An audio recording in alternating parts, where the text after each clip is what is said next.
Why did no one ever expect the Spanish Inquisition?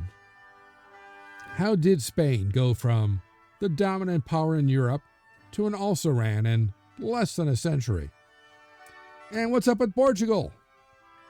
I am Professor Jerome Arkenberg, and I'll answer these and other questions right after this.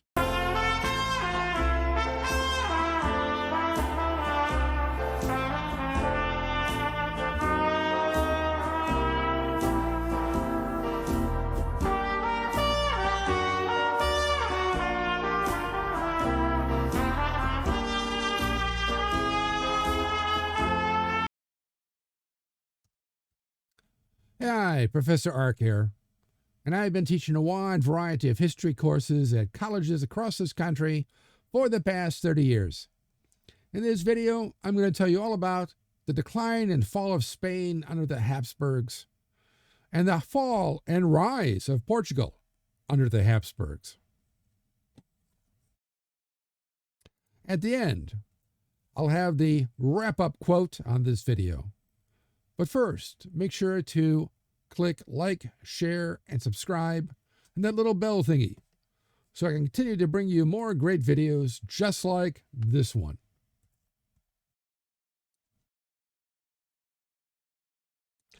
Spain began the period of the Reformation as the premier European power with a vast colonial empire in the Americas and Asia, led by the Emperor Chuck V, reigning in Spain as Carlos I, of course, from 1516 to 1556, who used the wealth of the New World in his wars in France, Italy, Germany, Hungary, and North Africa.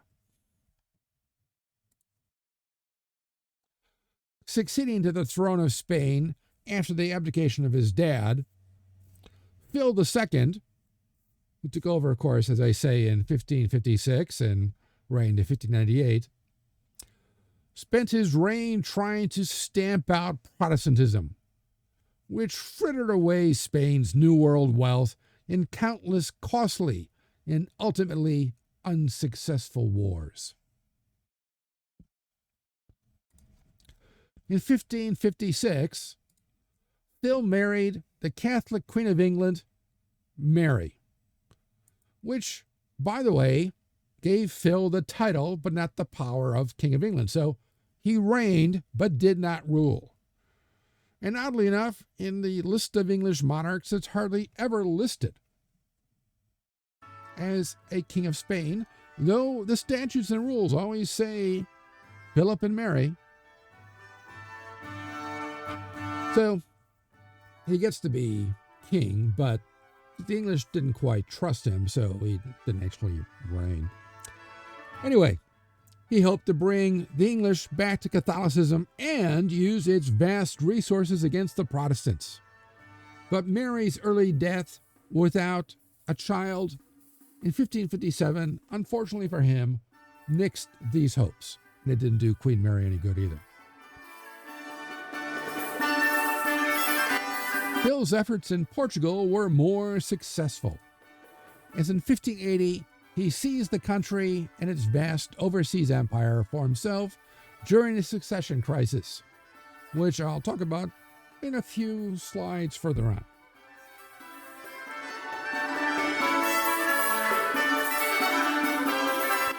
But his efforts to roll back Protestantism in the Low Countries led to the Dutch Revolt, war with England, and the defeat of the Spanish Armada in 1588, which you can find out more about in the video on the Dutch Revolt. He also intervened in France, when the Catholics rejected the Protestant king, Henri IV, and invited Phil to rule them instead.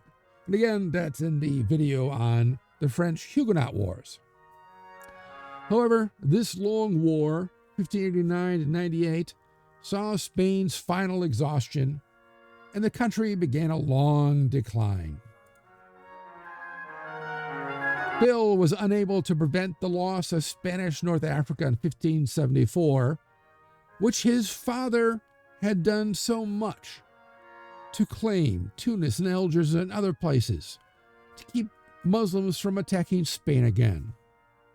However, the Spanish fleet, led by Phil's brother Don Juan, in conjunction with the Venetian and Papal fleets, decisively defeated the Ottomans at the Battle of Ponto in 1571, which began the downward slide of the Ottoman Empire.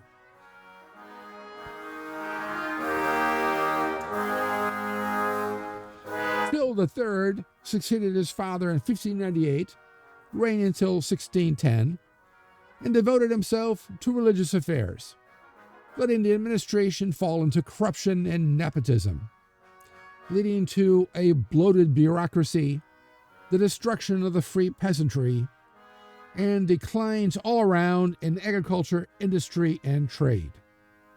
All made worse in 1609 when he expelled from Spain the backbone of the Spanish economy, its remaining Jews and Muslims. Get going, Phil. Spain ended the period ruled by another Phil IV, reigned from 1621 to 1665, who, like his father, left governance to sycophants while he engaged in partying and adultery, which caused the Catalans to rebel and even become independent for a bit.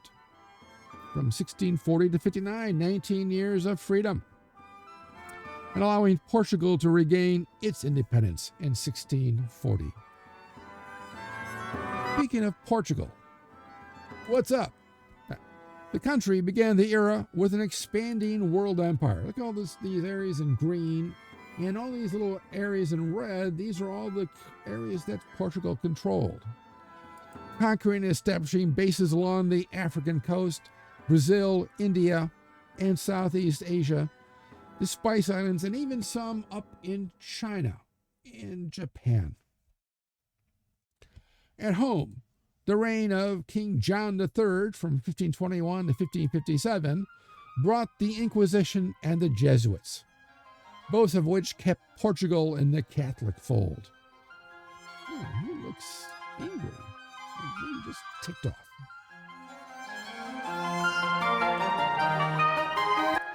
His son Sebastian, reigning from 1557 to 78, raised as a fanatical Catholic by the Jesuits, led Portugal into a crusade against Morocco. The aim to conquer all of Morocco and turn it back into Catholicism, which it hadn't been for, about 1,000 years. And perhaps going from there, sweeping eastwards across North Africa into Egypt and taking Mecca itself and destroying it. Despite initial successes and the seizure of several ports, the Portuguese, however, were defeated in 1578 at the Battle of Alcazar, where Sebastian himself was killed. This is Portugal's disaster, because Sebastian left no heir.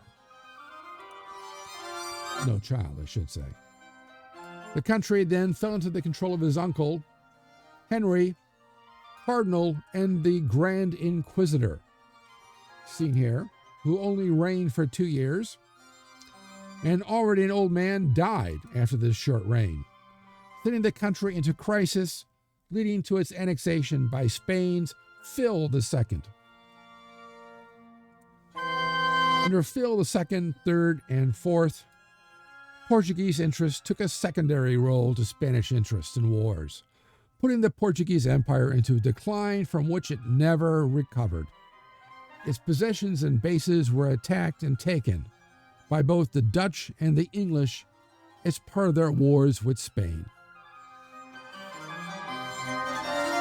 Eventually, in 1640, inspired by a professor at the University of Coimbra, and who says academics never make a difference, the Portuguese threw out the Spanish and placed a member of the House of Braganza on the throne to rule as John IV from 1640 to 1656, though Portugal was not recognized as independent by Spain until 1668.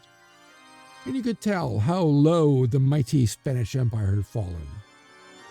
When little Portugal, a country largely agrarian with few resources and short on manpower, was able to hold at bay the mighty Spanish Empire, ruler of half the world, Portugal running about the other half.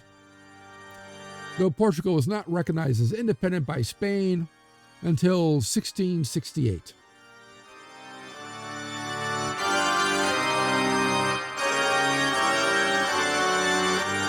A wrap-up quote.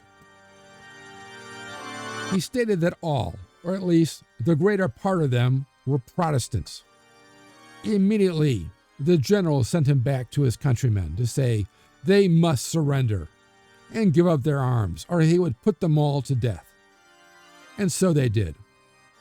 Finding that they were indeed all Protestants, the Spanish Captain General ordered them all nonetheless put to death despite his promise. But as I was a priest, I begged him to grant me the favor of sparing those whom we might find to be Catholics. He granted it, and I made investigations and found 10 or 12 of the men to be Roman Catholics, whom we brought back with us. All the others were executed because they were Protestants and enemies of our holy Catholic faith. Francisco Lopez de Mendoza Grajales.